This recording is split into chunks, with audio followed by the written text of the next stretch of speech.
श्याम अपनी पत्नी शोभा के साथ मोहनपुर नामक एक गांव में रहता था। श्याम शुरू से ही माँ लक्ष्मी का भक्त था, तो वहीं शोभा शादी से पहले से ही माँ सरस्वती की भक्त थी। इसलिए उनके घर के मंदिर में माँ लक्ष्मी और सरस्वती दोनों की ही तस्वीर थी। माता रानी की भक्ति करना वो दोनों नहीं भूलते थे। श्याम एक लकड़हारा था जो कि लकड़ियां काटकर अपनी रोजी रोटी कमाता था।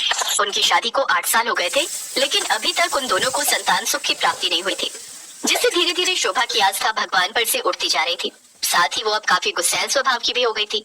जबकि श्याम अभी भी माँ पर पूरा विश्वास रखता और दिन रात माँ लक्ष्मी और सरस्वती की ही आराधना करता। हे माँ, चाहे कितने भी दुख और परेशानियाँ आए, मुझे पता है आप मेरे साथ हो, तो मुझे किसी भी बात की कोई चिंता नहीं। तुम्हें क्यों चिंता होगी? तुम तो सुबह निकल जाते हो, रात को 2 पैसे कमा कर घर लौटते हो। पीछे से तो मैं परेशान होती हूँ ना, पूरा दिन घर के काम निपटाते रहो। अच्छा, अब गुस्सा मत कर। गुस्सा करना सेहत के लिए अच्छा नहीं होता।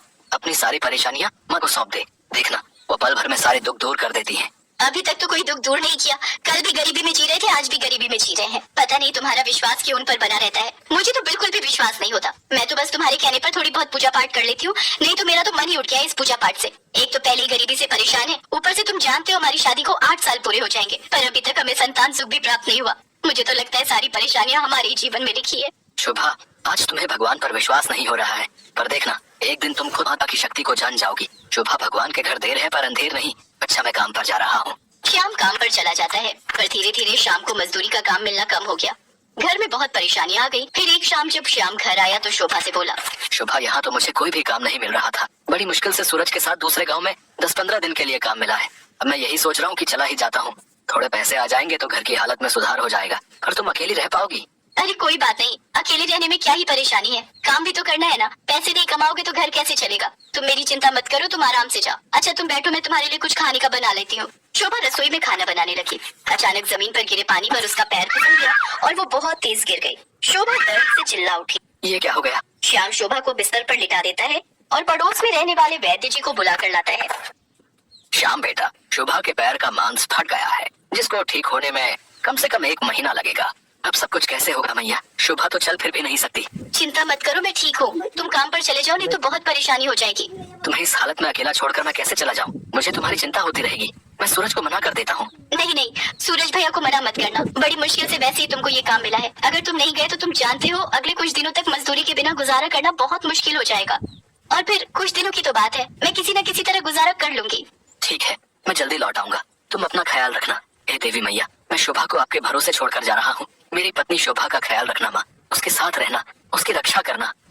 फिर एक दिन बाद शाम दूसरे गांव में लकड़ियां काटने चला जाता है, लेकिन पीछे से उसे अपनी पत्नी की चिंता सताई जा रही थी और वो रास्ते भर माँ लक्ष्मी और सरस्वती से प्रार्थना करते हुए जा रहा था। उसके जाते ही उसके घर पर 2 लड़कियां आती हैं। शोभा बिस्तर पर लेटी हुई थी। वो बड़ी मुश्किल से दरवाजा खोलती है। कौन हो तुम? किससे मिलना है? मेरा नाम विजय लक्ष्मी है और इसका नाम विद्या है। हम दोनों बहनें हैं। श्याम भैया ने हमें आपकी सेवा करने के लिए भेजा है। वो सूरज भैया है ना, हम उनकी साली हैं। हाँ, हम कल ही गाँव से आई हैं। श्याम भैया ने कहा है कि जब तक हम लौट कर नहीं आते तब तक हम दोनों आपकी सेवा करें। अच्छा, तुम्हें भेजा है? कितना ख्याल रखते हैं ये मेरा। अब आप चिंता मत करो, आप बस आराम करो। अब से घर के सारे काम और आपकी देखभाल मैं करूंगी। आपके पैर में चोट लगी है ना, मुझे श्याम भैया ने सब बता दिया।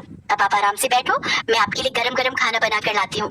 पर घर में तो कुछ भी खाने का नहीं है, तो मेरे लिए क्या बनाओगी?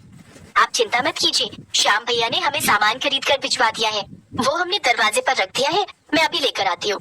शोभा पहचान ही नहीं पाई कि उसके घर में तो साक्षात माधव की सेवा के लिए आ चुकी थी। माधव के चमत्कार से पूरे घर को अन्न और धन से भर दिया। देवी माँ में शोभा की खूब सेवा करती थी। देवी माँ शोभा के पैर में औषधि का लेप लगाती तो शोभा के पैर के दर्द को आराम मिलता। तुम दोनों के आ जाने से मुझे बहुत आराम मिला है। तुम मेरा कितना ख्याल रखती हो। तुम्हारी सेवा से मेरा पैर बिल्कुल ठीक हो गया। पर अब तुम वापस जा रही हो, यही सुनकर मेरा मन बहुत दुखी है। कुछ दिन और ठहर जाती। अब हम दोनों को जाना होगा। कल श्याम भैया भी आ जाएंगे। यहाँ रुके हुए हमें बहुत दिन हो गए। अब हम दोनों को वापस जाना होगा। देखो, अब तो आप पूरी तरह ठीक भी हो गई हो, लेकिन जाने से पहले हम आपको कुछ देना चाहती हैं। ये लो, ये नारियल। नारियल? ये किस लिए? ये नारियल इसे तोड़कर आप खा लेना। देखना अगले 9 माह के बाद आपके घर में एक बहुत ही सुंदर प्यारा बालक जन्म लेगा। सचमुच तुम कितनी अच्छी हो। ऐसा लगता है कि तुम्हें हमारी सारी दुख तकलीफ पता है। मैं इस नारियल को जरूर खाऊंगी। इसके बाद वो दोनों वहाँ से वापस लौट जाती हैं। तभी श्याम और सूरज आ गए। शोभा ने श्याम से भवानी के बारे में बात की तो वो हैरान रह गया। सूरज की तो कोई साली थी ही नहीं। शाम को भी कुछ समझ नहीं आ रहा था। मैंने तो किसी को नहीं भेजा। शोभा, तुम्हारा पैर तो बिल्कुल ठीक हो गया। वैद्य जी ने तो कहा था कि काफी समय लगेगा। विजय लक्ष्मी और विद्या ने मेरे पैर की खूब मालिश की, मरहम लगाया, जिससे मेरे पैर का दर्द बिल्कुल ठीक हो गया। अगर उसे आपने नहीं भेजा तो फिर किसने भेजा? वो तो अपने साथ बहुत सारा सामान भी लाई थी। देखो, भंडार घर में बहुत सारा सामान पड़ा है।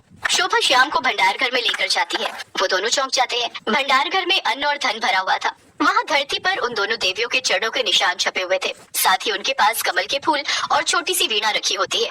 उसकी आंखों से आंसू की धारा बह जाती है और वो उन चरणों पर माथा टेक कर खूब रोता है। शोभा भी अब तक सब कुछ समझ गई थी। शोभा, माँ स्वयं हमारे घर आई थी। उन्होंने तुम्हारी सेवा की, इस घर को अन्न धन से भर दिया। हे मैया, मुझे आपके दर्शनों का सौभाग्य नहीं प्राप्त हो सका। मुझे उनके दर्शन हुए पर मैं उन्हें पहचान नहीं पाई। मैंने तो उनसे अपनी सेवा करवाई, सारे घर का काम करवाया।